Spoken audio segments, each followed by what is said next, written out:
$2. I got shit that you need. Don't you worry, don't ask me why. It just fell right off the truck. Listen up, I got a guy. Oh, you pay $2. You just pay $2. Oh, you pay $2.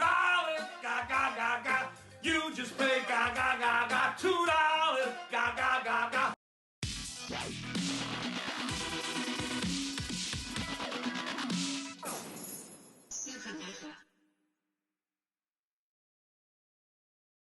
What's happening, guys? Supernova here, back with another video, and holy fuck, did I wake up to some news today, because, evidently, Xbox is in talks to acquire Activision Blizzard for $68.7 billion. Yes, billion with a fucking B. Xbox is about to drop pretty much $70 billion to acquire Activision Blizzard. And while this is a monumental achievement for many reasons, the biggest among them is, of course, going to be the fact that Activision Blizzard owns Call of Duty. And in so purchasing Activision Blizzard, Xbox would then own Call of Duty. And even though I personally am someone who doesn't really give a fuck about that franchise, I personally haven't loved that franchise in a long time. And I don't like the yearly release of the franchise. Still, I can acknowledge and understand that for many gamers out there, having Call of Duty be exclusive to Xbox is a big deal. Because whether you like it or not, every year, Call of Duty is among one of the best-selling games across all platforms. And the idea that something that big could instantly go from multi-plat to exclusive, I'm sorry, there is no way to spin that. That's a big fucking deal, right? That is a big fucking deal.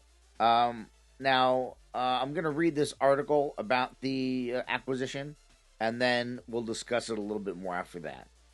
Microsoft is acquiring Activision, the troubled publisher of Call of Duty, World of Warcraft, and Diablo. The deal will value Activision at $68.7 billion, far in excess of the $26 billion Microsoft paid to acquire LinkedIn in 2016. It's Microsoft's biggest push into gaming, and the company says it will be the third largest gaming company by revenue behind Tencent and Sony once the deal closes. Microsoft plans to add many of Activision's games to Xbox Game Pass once the deal closes. With the acquisition of Activision, Microsoft will soon publish franchises like Warcraft, Diablo, Overwatch, Call of Duty, and Candy Crush.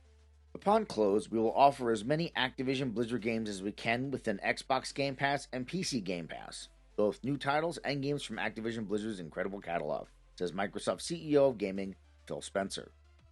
Xbox Game Pass now has 25 million subscribers as Microsoft continues to acquire studios to boost the subscription service. The next part kind of covers the harassment, charges against Activision Blizzard and the lawsuits they had filed against them. I'm not really going to talk about that because, honestly, I don't think it's anything that's actually going to affect Xbox in any way.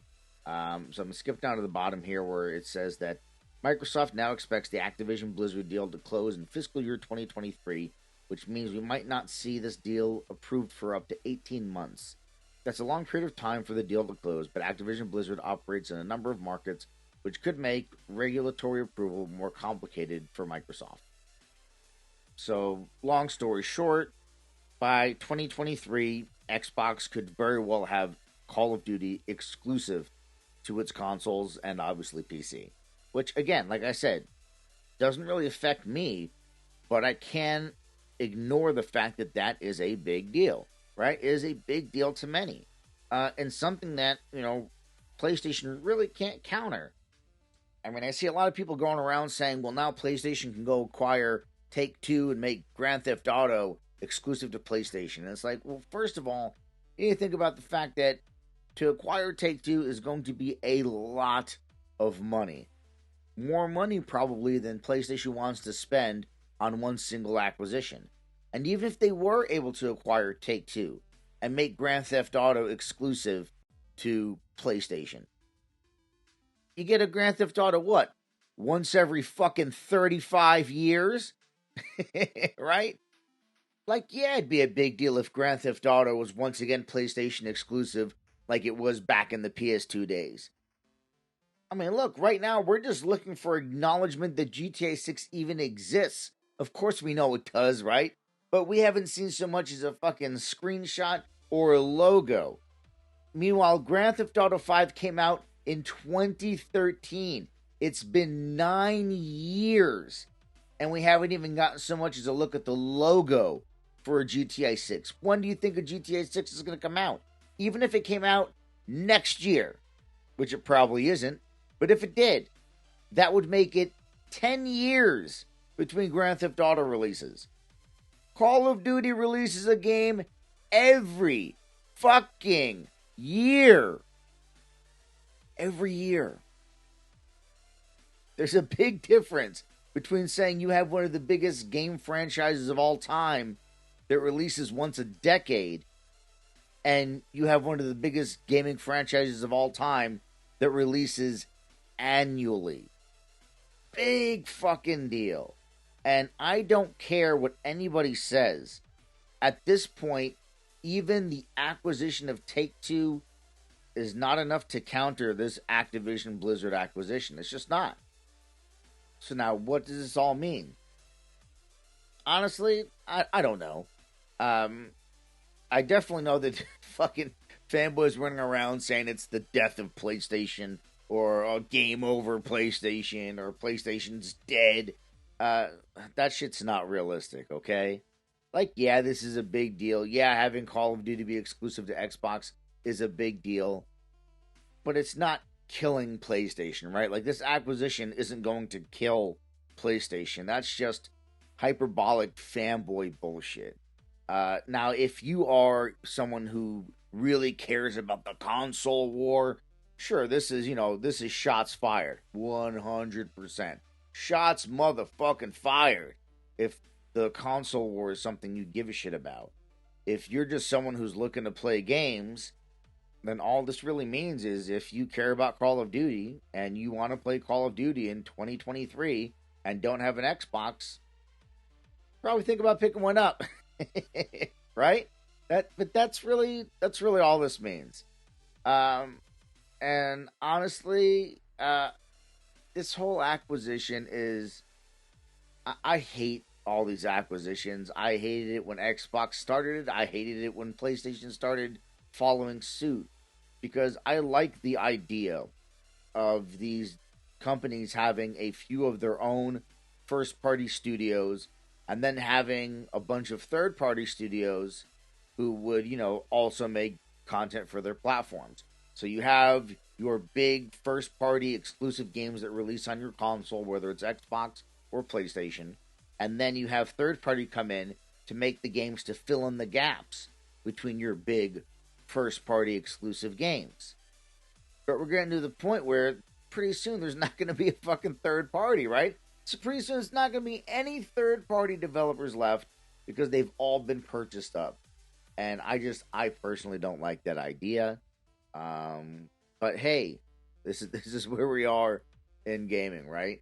And it's just it's hard to see companies like Amazon and Google, who also have a ridiculous amount of money in their war chest, to just sit back now and allow Microsoft to continue to make these massive acquisitions.